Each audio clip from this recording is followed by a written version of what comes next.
नमस्कार दोस्तों, आपका स्टेनो सक्सेस में स्वागत है। तो फ्रेंड्स, आप हमारे चैनल पर नए आए हैं तो चैनल को सब्सक्राइब करें और ज़्यादा से ज़्यादा शेयर करें, जिससे और भी दोस्तों को लाभ मिल सके। तो फ्रेंड्स, जो सब्सक्राइब कर चुके हैं उन्हें दिल से धन्यवाद। तो फ्रेंड्स, चलिए डिक्टेशन स्टार्ट होगा 5 सेकंड बाद। स्टार्ट। इसमें कुछ भी नया नहीं है।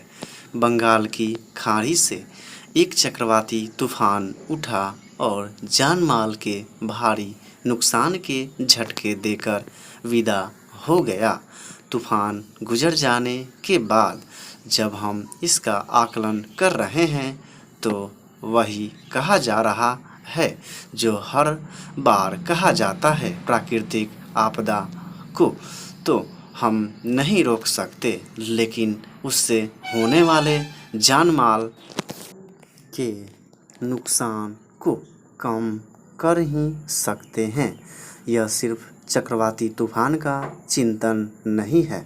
हर बार जब कहीं बाढ़ आती है, अतिवृष्टि होती है या भूकंप आता है तो देश के बौद्धिक समुदाय में ऐसे वाक्यों को दोहराए जाने की होड़ सी लग जाती है। यह परंपरा काफ़ी समृद्ध हो चुकी है।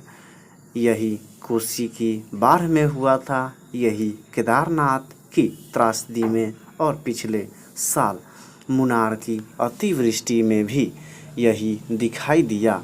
आपदा जब सिर पर आ चुकी होती है तब हमें पता चलता है कि उसके मुकाबले के लिए हमारी तैयारियां पूरी नहीं थी।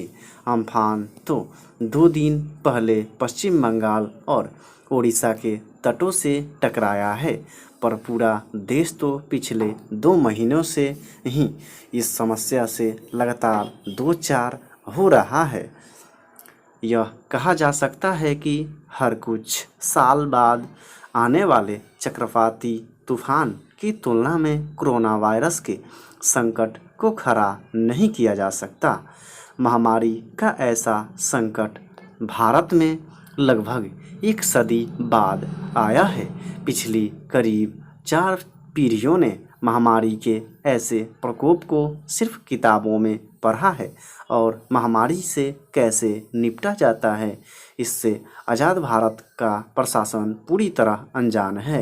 लेकिन बात शायद इतनी आसान नहीं है। देश में पिछले 1.5 दशक से एक राष्ट्रीय आपदा प्रबंधन प्राधिकरण है। इसी के साथ हमने आपदा से निपटने के लिए एक आपदा राहत बल भी बनाया था। प्राधिकरण की स्थापना के समय ही इससे उम्मीद बांधी गई थी कि यह सभी तरह की प्राकृतिक और मानवीय आपदाओं के लिए देश को तैयार रखेगा। इस संस्था के आलिम फाजिल से यह उम्मीद तो की ही जानी चाहिए कि किसी आपदा के समय क्या क्या समस्याएं खड़ी हो सकती हैं। इसका एक खाका और इसके सभी परिदृश्य वे पहले से ही सोचकर रखें। मार्च में लॉकडाउन घोषित होने के बाद पूरा देश उस समय सोते से जागा जब एक दिन अचानक पता चला कि पूरे देश में लाखों विस्थापित मजदूर अपने अपने घरों को लौटने के लिए निकल पड़े हैं।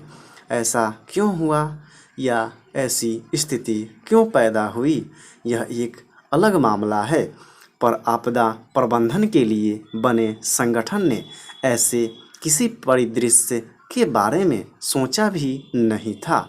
यह जरूर एक परेशान करने वाला मसला है। अगर सरकार के सामने ऐसे परिदृश्य रखे गए होते तो शायद उसके फैसले और इंतजाम अलग तरह के हो सकते थे। मामला सिर्फ विस्थापित मजदूरों का नहीं है। हम यह पहले से ही जानते थे कि दुनिया के मुकाबले हमारे पास चिकित्सा सुविधाएं काफ़ी कम हैं। न सिर्फ अस्पताल और उपकरण बल्कि डॉक्टर और चिकित्साकर्मी भी आबादी के हिसाब से नाकाफ़ी हैं। पर आपदा आई तो अचानक ही हमें पता चला कि जो डॉक्टर और चिकित्सा कर्मी हैं भी, उनके लिए भी हमारे पास न तो मानक स्तर के पर्याप्त मास्क हैं और न ही पीपीई किट। यह ठीक है कि जल्द ही देश के उद्यमियों ने मोर्चा संभाला तो यह कमी कुछ ही समय में दूर हो गई, लेकिन कुछ मामलों में तो सचमुच देर हो गई। इसे इस तरह से देखें कि हमारे यहाँ आबादी के लिहाज से डॉक्टरों का जो अनुपात है, कोरोना का शिकार बनने वाले लोगों में डॉक्टरों का वह अनुपात कहीं ज़्यादा है। यही बात बाकी चिकित्सा कर्मियों के बारे में भी कही जा सकती है। उम्मीद है कि आगे ऐसी समस्या शायद न आए, लेकिन अभी तक जो हुआ उसके लिए हम खुद को कभी माफ़ नहीं कर पाएंगे और इसमें एक बड़ा दोष निश्चित रूप से देश के योजनाविदों का है। हालांकि एक सच यह भी है कि हालात पूरी दुनिया में लगभग ऐसे ही है। खासकर अमेरिका में जो हुआ वह उसके बारे में कई धारणाएं बदलने को मजबूर कर देता है। एक ऐसा देश जो पिछले कई दशकों से जीवाणु युद्ध के खतरों का खौफ पूरी दुनिया को बांटता रहा हो, उससे यह उम्मीद तो की जानी चाहिए कि वह जीवाणुओं के किसी भी हमले के लिए हमेशा तैयार होगा। लेकिन इस पूरे दौर में अमेरिका प्रशासन ने सिर्फ यही दिखाया कि उसका स्तर भी बहुत कुछ हमारे राष्ट्रीय आपदा प्रबंधन प्राधिकरण जैसा ही है। लेकिन यह फ़र्क ज़रूर है। चक्रवाती तूफान अमेरिका में भी आते हैं और शायद ज़्यादा ही आते हैं, पर भारत के मुकाबले वह अपने लोगों को इसके कहर से काफ़ी कुछ बचा लेता है। भयानक चक्रवाती तूफानों के बीच अक्सर लंबा अंतराल होता है। न हम अपने लोगों को हर दूसरे साल आने वाली बाढ़ से बचा पाते हैं और न सूखे से। आपदा ही क्यों, हर साल जब बरसात शुरू होती है और देश के छोटे छोटे तमाम शहरों की सड़कें व गलियां जलमग्न होने लगती हैं, तब पता चलता है कि नालियों की सफाई का सालाना काम अभी तक किया ही नहीं गया।